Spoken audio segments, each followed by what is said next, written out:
I am now a 65-year-old native New Yorker born elsewhere. I was born in Florida, in Tampa, Ybor City, Hillsborough County. But I've never felt a part of that. I've never felt at home there. It's a very strange thing. Uh, there's a wonderful quote from Bob Dylan, who said he was born. I'm trying to find this great line. I just thought of it now. I should have something like I was born. I was born elsewhere, finding way home or something like that. I throw in these things. There was this thing he said where I'll find it eventually. But I've never felt there. I've never felt connected. Though I went to everything, grade school and family and everything, but I never felt a part of it. It's a very strange thing. I can go places and I will feel connected. It's almost like an aesthete, not an aesthete, not synesthesia, not empathic. It's the closest thing to anything I've ever seen. I'm trying to think of the word for it. And there was something about it that I never connected with. The heat. The heat is insufferable. The heat is horrible. Just unbelievable. You just can't imagine how horrible it was. Horrible, terrible, just incredibly stifling. And there was a strange attitude. This is the Tampa area of people of wanting to be big shots, wanting to be important, wanting to be rich, wanting to be famous, wanting to be. There were these little enclaves, and there were groups of people. There were the people who were Cuban and Italian, Sicilian mostly. There was that particular enclave because they always claimed that they really made the city and they were a part of it. And then you had other folks who said, no, we are. These were called the crackers. A cracker in Florida, somebody who was born there, somebody who was actually born in this state. It doesn't have any kind of racial characteristics till later on, used by others, and it had to deal with the homesteaders who would crack their whip, as they would make their way across the state. You had the plants and the likes and the flaglers and all these. You had the Miami group, and then we had in Tampa we had groups of people who were the South Tampa, Palmacia, Bayshore, snooty folks who thought they were kind of better. And it was so funny. They loved to pretend. They had names like Trey and all of these. Oh God, it was this one. It was so corny. And even then, I thought, why are you doing this? Here's Bob Dylan. Here's the quote. I was born very far from here. Let me try this again. I was born very far from where I'm supposed to be. And so I'm on my way home. And it's the weirdest thing. I've always felt like I don't belong there. And I looked at it and I, from a very early age, I understood phony. And I didn't know what phony meant. And I like people who were who they were. And I love people who just, I didn't know. I'm doing this after the fact. I'm like figuring this out after the fact. So a little bit of background. This is very important. This is kind of who I am. I didn't realize it at the time. It's much of what I am today. It's my motivation politically. And we had groups of people we had a group. There's a thing in Tampa called Gasparilla. Gasparilla was since 1905 or something. These were supposedly the leaders of the community, white, Southern, not. They called them Latins, not Latino, the way they say that, but Latins, the Latin. Ybor City looks where I was born at that hospital. My father was born there too. It looks kind of like New Orleans. They still have roosters running around. It's funky. It never really caught on. It should have done much better than it did. In any event, there were the Gasparilla folks, and then later on, this group called the Crew of Santiago. They were the Spaniards, the Cubans, the the Italians, and they had their own little crew. Again, patterned after Mardi Gras and the cruise and that sort of thing. And I used to sit back and laugh at this. It's like, what is this? You're trying to be cool. And I never got it. I used to laugh at this. When I was doing Afternoon Drive, when I did a radio station, Jose Gasparilla, by the way, this thing in Tampa. And by the way, Bayshore Boulevard is flooded now because of Idalia. Notice how I say that. That's the West Tampa Cuban pronunciation. My native Spanish is with a Cuban accent because all my friends were Cuban. Anyway, so that Bayshore is where that's the seat of the Confederacy, so to speak. That's the gem. That's where everybody, all the big shots. Remember when they talked about this Tampa socialite with General Petraeus. Remember that one? It was on Bayshore. Bayshore was like, ooh, South Tampa, ooh, Palmacia, ooh. They even have a thing called Soho. They call it south of Howard Avenue. Oh, I mean, you have no idea. And from I understood this class thing. We were very middle class. We were very, I had no idea of wealth or anything like that. I thought didn't even understand what rich meant, but I knew you think you're cool and you think you're not, and they're not cool. And I got it from the beginning. Okay. So later on, when all this stuff happens, they had this thing called Gasparilla. Gasparilla was named after a mythical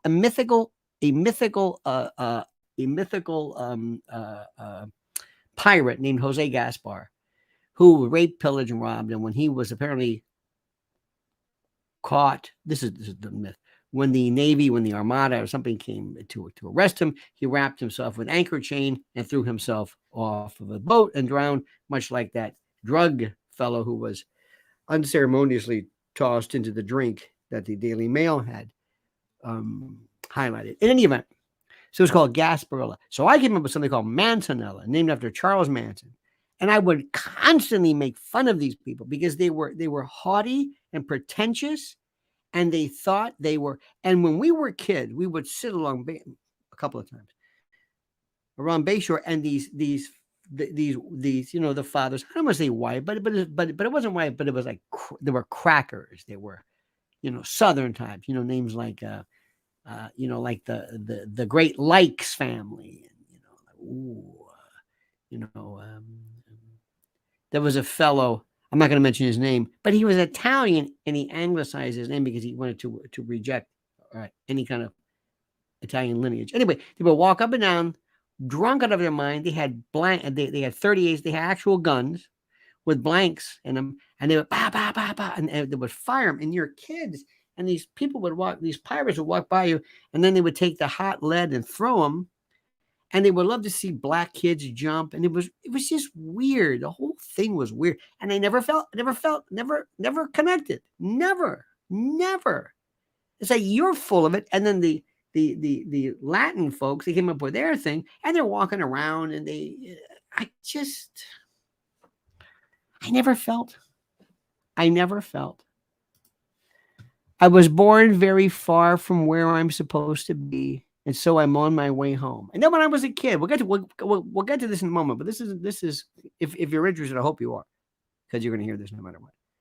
When I was a kid, the people that I connected with, the ones that I thought, I like this. I like this. This makes sense. This makes sense to me. This makes sense to me. It was the New York scene.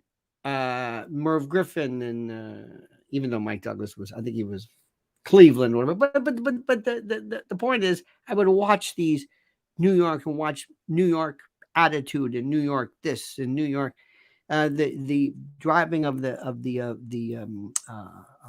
big, the ball, whatever, the New Year's, and I thought, God, that's something lured me. I don't know what it was. I can't figure out what it was. I was like, this seems like a neat place. And then I read a book years ago about the Westies. And I thought, this is where Hell's Kitchen.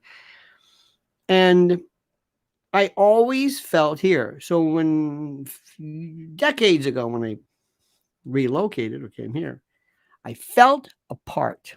Jerry Wexler, the great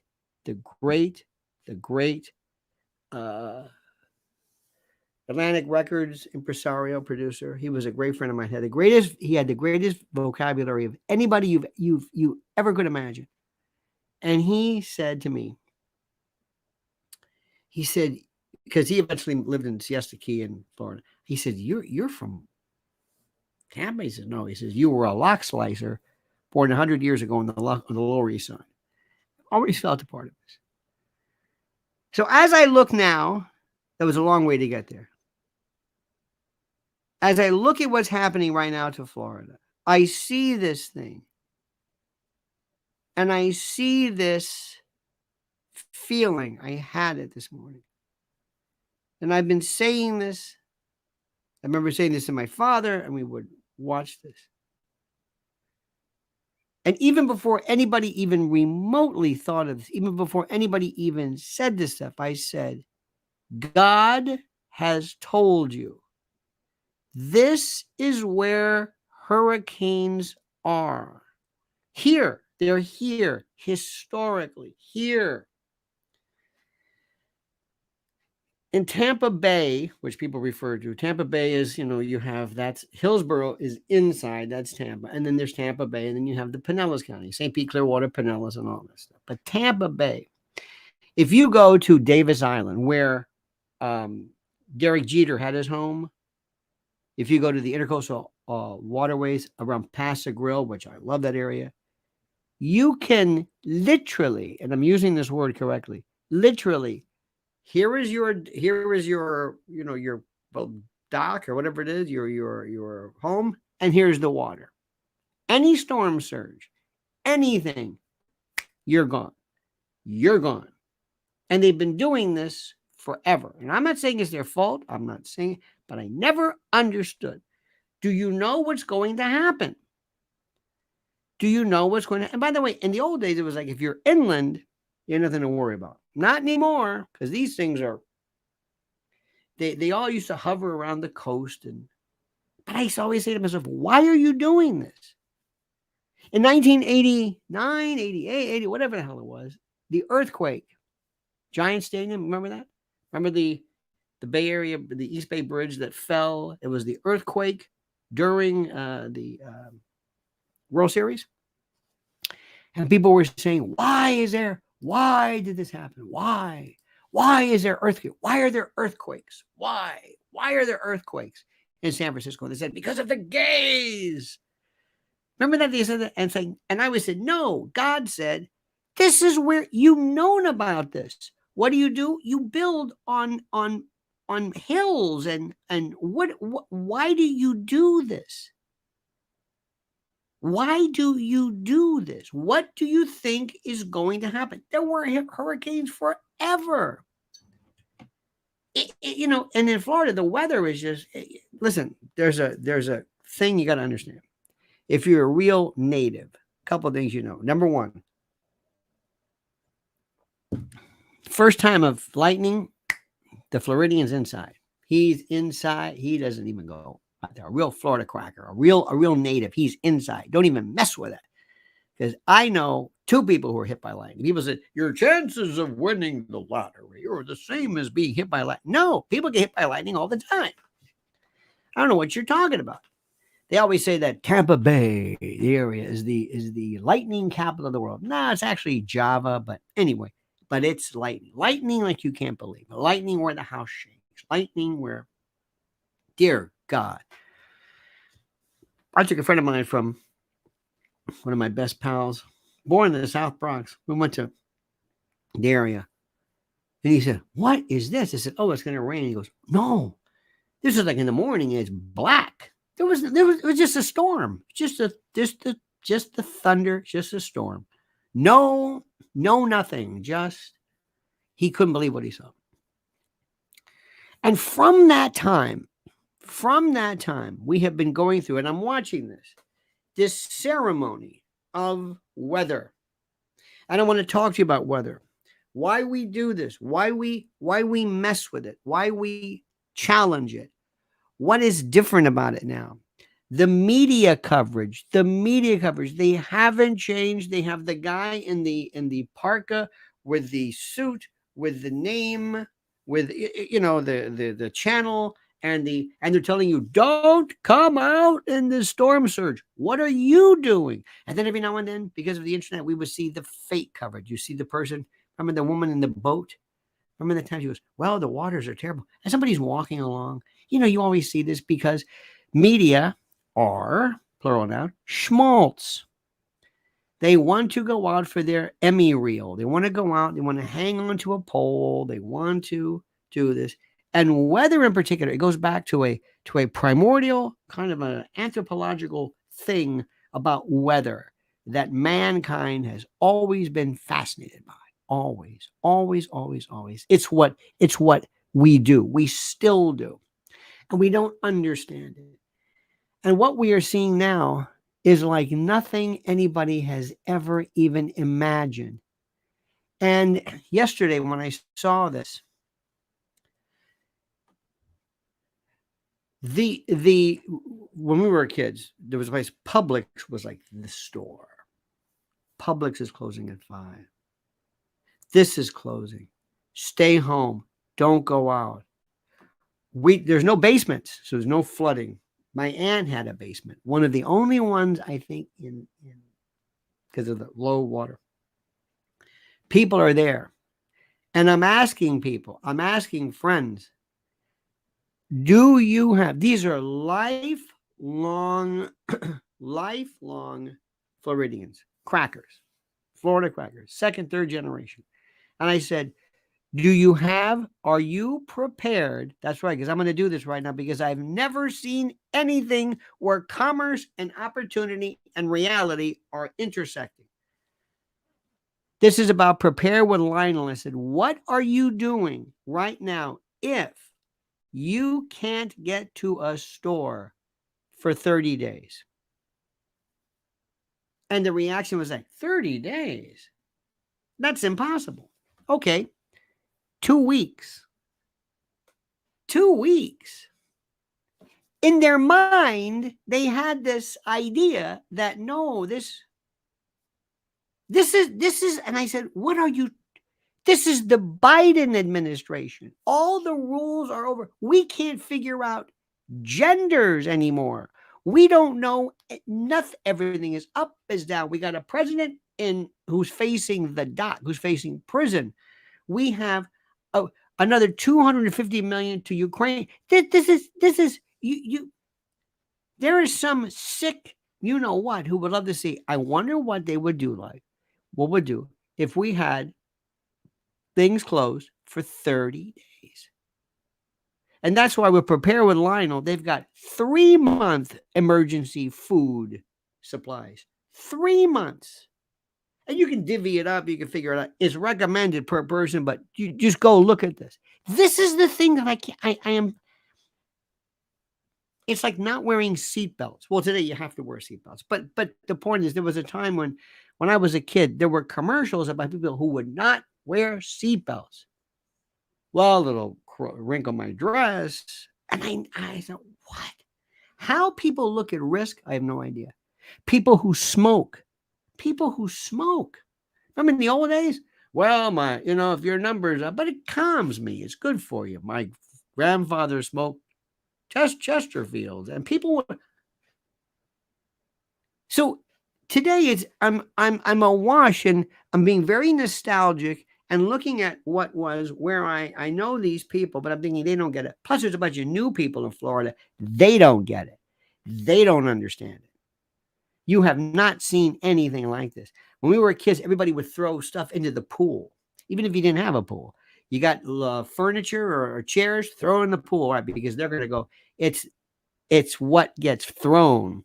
The reason why you would go out there is down wires. Don't go outside. Down wires, snakes, moccasins. You think I'm kidding? Florida is tropical. Snakes, down lines, and things flying. They said if you have stuff in your backyard, throw it in the pool if you have a pool, because that'll do it. It's primitive. It's primitive.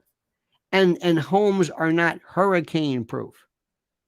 They tell you to leave windows cracked because when these vacuum, these jets of tunnels and columns of air and spirals, it just pulls the roof off.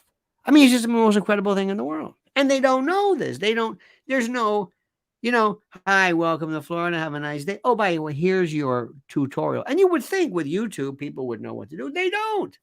They don't know what to do. It's the weirdest thing. So prepare with Lionel.com. And there's going to be another one. There's going to be either weather, it's going to be some type of quasi crime or militaristic. We're going to have, as we had before, ransomware and malware. Remember that? There was they closed all of the gas stations. I don't know, why. More Chinese balloons, trucker strikes, problems, contaminated gas. All of a sudden, what if there's just no gas? Don't go. Everything is, and the thing which is the most interesting. And that's why, if you're listening, I've got a link here. I'm telling you, this is up to you. I can't force you to do this. The moment something goes wrong, the moment there's panic, the moment that somebody says, it's like watching murmurations of starlings. You see the cattle spooked and they start running. It's the most incredible thing I've ever seen in my life. It's the most incredible thing. And also to see this, and I cannot believe this, to see the same weather, the same people with the same jackets, of course they're younger, with hanging onto the pole, going out there and trying their best to both alert, inform, but to build their Emmy reel, their reel, so that when they submit them for the awards, here you go, this is my Idalia reel, and it's going out there. Hey, there's a good shot. Get that storm surge coming in. Why? To help people? No. So I can get my reels. How do you like that shot? That's good. What do you need to know? Seriously, what do you need? What do you not understand about get the hell out of there? What do you not understand? You need to see this? Of course not. But they want you to see this because this is all they've got. This is the 50s reaching out, hanging on to these new folks, hanging on to say, remember us? Remember us? We're the 50s. This is when we had local TV. Local TV. We can still do it. We're still relevant. You think I'm kidding, don't you? You think I'm missing? I know how these people work.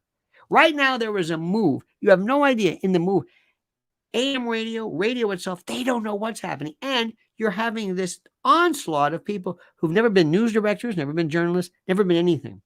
And everybody thinks it's a podcast. Everybody thinks it's just have you noticed how all the podcasts are somebody in a room that's dark with lights behind you, kind of purplish and weird colors, overly processed mics, all into production. And the comment is shite, as the British would say. It's horrible, but it's new. Okay, fine, that'll go through it. The informational aspect is ridiculous. You have people who are not, it's not that they're not bright, but they have no idea what information is. They just see the way it's supposed to look, and they replicate the way it's supposed to look. And when it comes to information. They don't want to provide the information to you. They just want the pictures. And that's what's going on right now. Since man first walked this planet, weather has been like, what the hell is this? Weather, in my opinion, was the inspiration for religion. Weather was the first time they saw thunder and lightning and wind and suns and lightning. And oh my God, how could they not think this? If you're hearing rumbling in the sky, and you're some Neanderthal with the IQ of a soap dish, and you're barely human, how can you not think that there's something mystical, magical, scary, and daunting about? Of course, this is the way it works. And you watch this, and I'm looking at that, I'm thinking, these sick vultures, all they want to do is they want to prey. They want the shot. They want to see something float away. They want to see the disaster. They don't have to do it. We understand this. But no, that's not what they want. This is 1950. This is Dan Rather. This is the weatherman. Do you have a weatherman in your home? Do you even know? Do you watch local news? Seriously, do you watch local news? I watch none of it.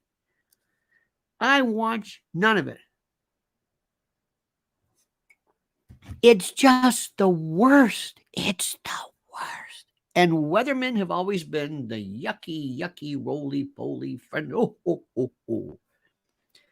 And then when I was sort of and it was very interesting. It was very, very informative for me to learn this and to see upfront. It just inspired my utter contempt for the industry, because of the morons that are there. They never even get you. And I would tell these people, you can't do a commercial. You can't do a 2-minute as live or whatever it is to discuss the local implications of migrants or whatever. You just can't do it. But they didn't care, because they got news, sports, and weather, and that's it.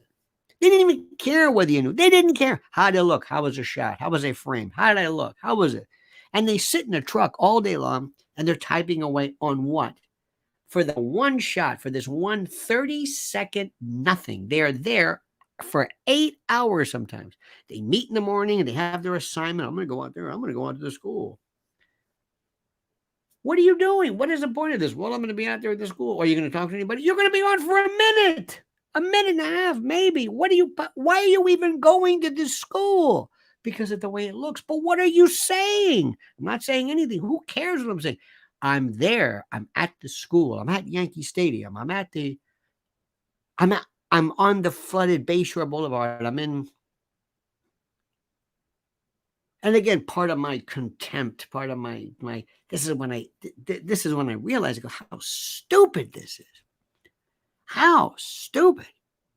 The informational industry is so bad.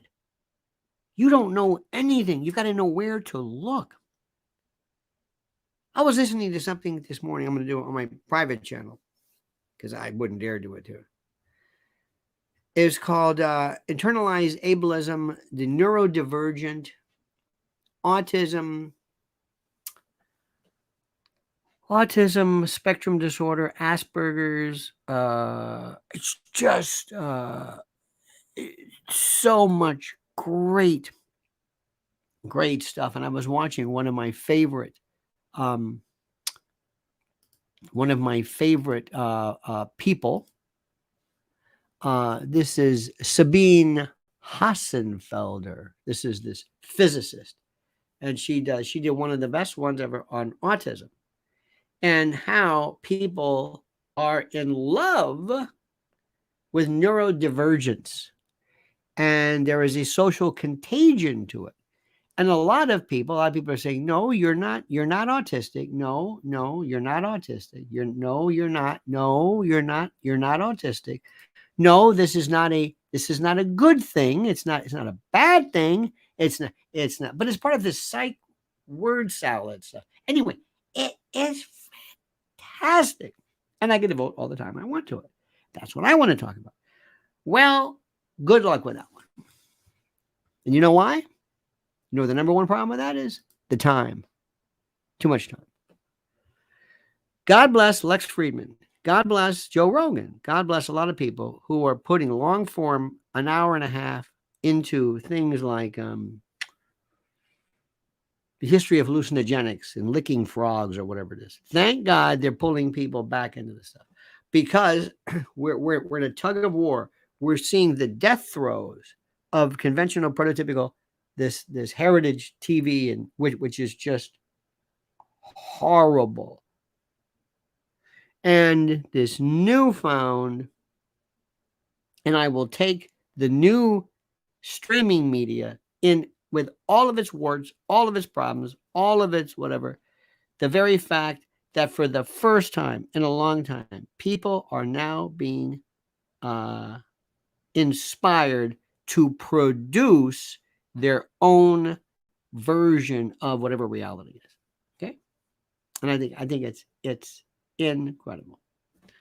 It is so good, and you are seeing the death throes, the end, the denouement, the valedictory, the swan song, the curtain call, the everything of the old media. It's done. It's finished. Even radio. I read these things, and radio people, they're terrestrial. God bless them, because that's where my heart is. They're saying, no, we have to pass a law that has AM radio in cars. What? Did you? I still can't believe that. Look, I first of all, I can't get anything. My signal is horrible. I use an app for if you want to hear radio, but you're gonna actually pass a law that says, and they formed something that new cars have to have AM radio. Oh dear God, how pathetic is that? There isn't a music. There isn't a morning shows. Music. You want to hear new music? Forget that. You know it's do you just nod that you are in the middle of this storm, this revolution, this wonderful change. It is wonderful. It is so wonderful. I can't say it enough.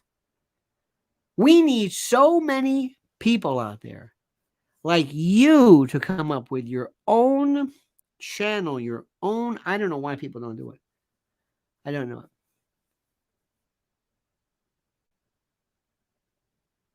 The Ukraine coverage is superb streaming. Superb. It is just, you could, oh my God, it's wonderful. The Trump coverage is on it. It's coming along.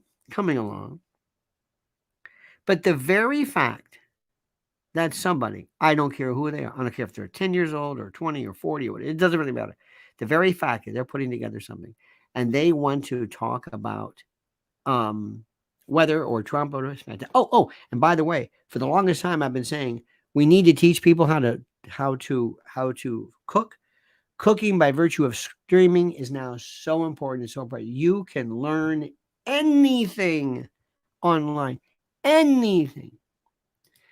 There is so much good going on in the world. But here's the thing. Step back and ask yourself the question. What is the psychological interplay regarding certain things? What is the psychological interplay involving events that happen and referring to vestigial, almost primordial, primeval, preternatural, atavistic, tribal things of mankind being wowed and cowed and freaked out over weather? It is so anthropological. This is mankind at its finest. And every place has it. Whenever there's a snowstorm here, there's always got some guy at Home Depot who says, "Oh, they're buying out. They're buying all the snow shovels." It's like, you didn't have a snow shovel? What? Who doesn't have one? What did you break yours? These things are dirt. Why are people buying snow shovels? These people didn't have them. Well, right now with COVID, there's a run on toilet paper. Toilet paper. What does toilet paper have to do with COVID? I don't know. They just do this. Remember when hand sanitizer, you couldn't find this. We would go in the stores. Yeah, what's the percentage? What, 40%, 40%? Where? And we were like into, like, what, 40% is not gonna. I one time saw, remember how they had these videos on how to wash your hands. Here's a heart surgeon explains how to wash your hands. It was fantastic. It was, I will never forget that. I will never forget what I learned from COVID. I learned so much about human nature, about politics, about behavior. Uh, Everything I learned from tattoos, I'm still, that is the, I tell people, you do understand what tattoos are about. Well, are you talking about tattoos against it? Yes. Do you not understand tribalism? Do you not understand what people will do in order to comport, to comply, to fit in, to identify openly to the rest of the world, to self-identify as being somebody who is somehow a part of the tribe, the clan? If it was scarring, if it was those rings in the neck, a saucer in your lip, bones in your nose, scarring, hair color, dyes, covered in white. This is so tribal. This is so anthropological. Look where this is year 2023. This person's in outside of Denver. Her name is Michaela, and she's covered in crap that when she turns 70, you're going to look like she was in a small fire. I mean, just everywhere you go. Look at the tribalism of how we handle weather. Look at this collective behavioral, this symphony, synchrony, this pavan, this pas de deux, how we're dancing. Oh, look, it's time for the hurricane follies. Let's do that. Even local folks who are doing the regular types of what am I trying to say? Local streaming it's becoming cliched. Somebody has to do a takeoff. Remember, a while back, it used to be public access. That was kind of like this. It was a precursor to what we're seeing right now. I hope that what we have discussed for the past 37 minutes is something that inspires you to sit back and think about this and look and see, and not just wait for somebody to tell you what to think. I told you the other day, you have to have your favorite websites up for you to check your news, your newspaper and coffee in the morning. You have to go to your folks. Do not let people define for you what the curriculum is. Do not. I am always trying to provide you with autonomy, self-expression, trying to give you something a little bit different. And what do I always tell you? Vote. Vote. Do yourself a favor today when you watch anybody on TV, anybody on streaming. Ask if anybody says, and vote. Does Joe Rogan say vote? No. Does Joe Rogan say, hey, listen, I'm going to be out there, we're going to register to vote? No, voting has nothing to do with it. Voting to most people is this, there's no connection whatsoever. Nobody talks about voting. Nobody. They'll talk about the elections. They'll talk about it kind of passively. And one more thing. These places, going back to Florida, there have been places that have been flooding for the past 100 years, and nobody's done anything. They have sinkholes. They have the same corners that have been flooding for years. When it comes to flood, I'll bet you right now, New Orleans has not changed one thing. I bet you if there's another Katrina, it's done. It's finished. I don't know what happens. But 250, the latest tranche that we know of, went to Ukraine, which goes right into Zelensky's pocket, as Colonel McGregor says, to line their homes in Venice or Miami or Cyprus, wherever they're going to move once this calamity is over. It's so incredible. So let me just throw that one at you. Remember, preparewithlionel.com. I don't care if you live in Florida. I don't care where you are. Something is going to happen every single day. And the folks who run the show are sitting back and just watching. They are watching your reaction, and they are watching. And the notion of the prepper, how we used to mock these people, not anymore. Nobody's laughing now.